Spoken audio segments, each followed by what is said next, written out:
Throughout history, tragic events have unfolded on K2, resulting in significant losses. Particularly notable were the disasters of 1986, 1985, and 2008, which claimed the lives of climbers who had reached the peak. Among the various routes on K2, the Magic Line stands out as an exceptionally perilous path along the south-southwest ridge. It was considered the most challenging undertaking of the 1980s, testing climbers' skills, courage, and resilience. Today, we'll be looking at the deadly mountain tragedy of Renato Casarotto.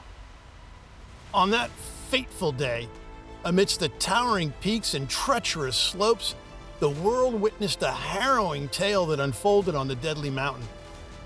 June 16, 1986, etched its name in history as a dreadful day.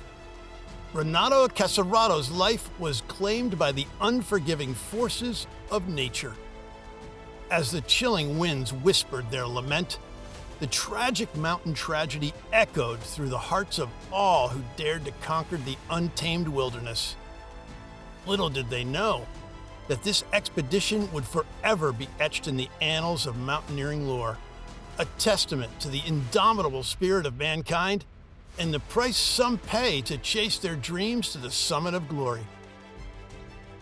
K2, the second highest mountain in the world, is often referred to as the Savage Mountain due to its treacherous nature. It traverses the formidable Karakoram Range along the border between China and Pakistan. Describing the technical difficulty of K2 compared to other mountains as challenging would be an understatement. The regulations governing climbs on K2 themselves serve as a testament to the mountain's incredibly demanding terrain. In comparison to other peaks, K2 stands as a colossal technical monster. Even a seemingly simple ridge becomes an aerial wasteland. Known for its extreme steepness and formidable climbing challenges, K2 holds the unfortunate distinction of being the deadliest among the 5 highest mountains in the world, with an alarmingly high fatality rate. On average, 1 fatality occurs for every 4 climbers who attempt to conquer its summit. The first attempts on the highly challenging route were made in 1979 by a group of 6 mountaineers who aimed to conquer K2 during the summer of that year. Alongside Ryan Hall and Michael Dessert, the renowned climber Renato, a young talent, joined the team, which also included 2 Italians, a Southern Tyrolean, and an Austrian. Their ambitious goal was to pioneer a previously uncharted route to the summit of K2. Renato had only known the route through maps and photographs before arriving at the site. However, upon inspecting it through a telescope on the spot, he immediately recognized the dangers it presented. He quickly realized that attempting the route would be impractical, given the high level of risk and difficulty involved. The group subsequently organized themselves, with Kato desiring to tackle the Magic Line.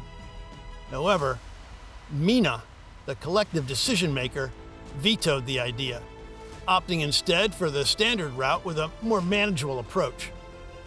Their perseverance paid off, and on July 12, 1979, they successfully ascended K2, marking only the 4th national team to achieve this feat at the time.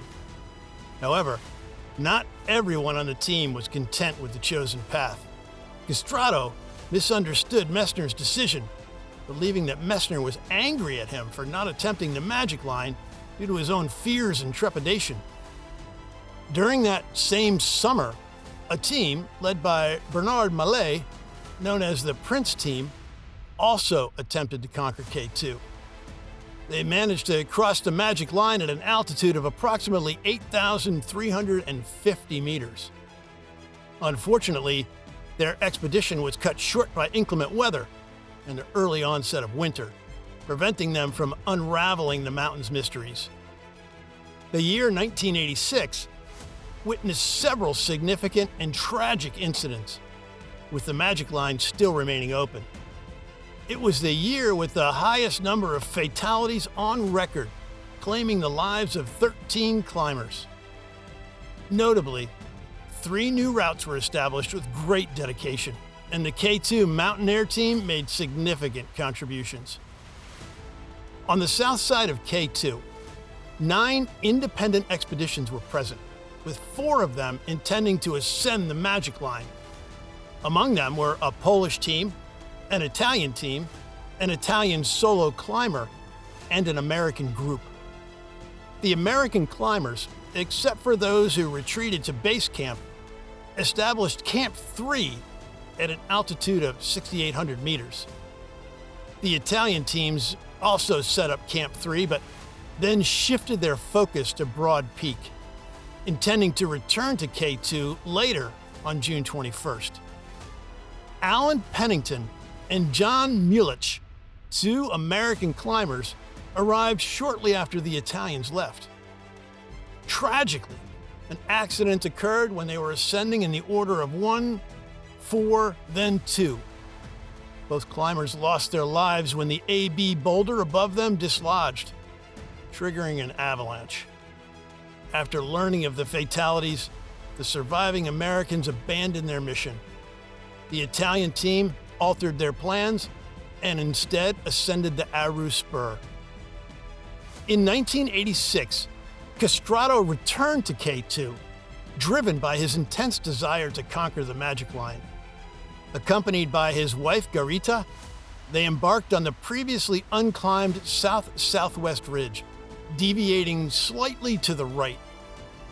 While Casarato maintained radio communication with his wife, who remained at Bearskin, his first attempt at 8,200 meters on June 23rd was unsuccessful. On July 5th, he made another attempt at the same altitude, which proved successful. Undeterred by previous setbacks, he continued his climb and reached a little over 8,300 meters by the end of July. However, due to adverse weather conditions, he reluctantly decided to turn back. Descending the entire length of the ridge, Casarato reached the base of the Philippe Glacier on July 16th. It was approximately an hour away from the base. When he arrived at the glacier known as Die Washed, climbers from the base camp came to witness his arrival. Shortly after, through binoculars, he vanished from sight. Casarato had fallen into a 40-meter deep crevasse while crossing a snow bridge that was deemed safe but proved treacherous. Despite sustaining serious injuries, he managed to retrieve his radio and call his wife, who had been instructed by Berger to switch on the radio. In a critical condition, Casarato was on the verge of death. Responding promptly, the Italian and international expeditions, along with their doctors, formed a search and rescue team. They rushed to the accident scene and began the arduous task of extricating him. Unfortunately, Casarato lost consciousness, and despite the medical team's best efforts, he passed away shortly after being transported to the hospital due to internal injuries. His remains were laid to rest in the same area after his wife was notified. She had always accompanied him on his remote expeditions, providing invaluable emotional and practical support during his solo climbs. Therefore, his untimely demise was a significant loss to the Italian climbing community and a devastating blow. During the 1970s and 1980s, Casarato stood as one of the foremost prominent Italian mountaineers. He gained recognition for opening new routes in Patagonia, the Faru Range, and the Pakistani Mountains, and for his solo expeditions on Mont Blanc's Innomita Range. In 2003, his body was discovered by Kazakh mountaineers, having been shifted downstream at the glacier's edge. At the Gilkey Memorial, he received his final burial. Another significant event related to the Magic Line occurred on August 3, 1996, when Rose, Shami, Piquet, and Peter Bash's Rita Summit, 3 members of a formidable full SL team led by Janis Meyer, successfully completed the end of the Magic Line. they made the decision to descend via the Afro Zero route. However, 5.5 hours later, at an altitude of 8,100 meters, while negotiating the bottleneck, Rose tragically passed away. The Meyer team dedicated their accomplishment to Pennington's memory. Casarato and Rose had assisted the Polish SL team by waking up the American squad during the lower section of their journey. They also shared their perspectives on the illusory freedom and the route described by Renato Casarotto as one of the most common in the entire Himalayas and the Ural region. Meyer further remarked that they could build upon what the Americans had said about the Italians and Rubes. The most challenging route of that era had finally been conquered through multiple teams' collaborative efforts and associations. Since its inception, the Magic Line has only been repeated once. In 2004, Catalan climber Judy Kina presented a solo ascent of the route, starting at midnight, to members of a prestigious organization. She then retraced her steps alone, descending from 8,300 meters. Kina and the climbers who had previously tackled the Magic Line had accomplished something remarkable. That's all for today. If you enjoyed this video and want to see more content like this, please like, share, and subscribe to our channel. And remember, stay safe and never stop exploring.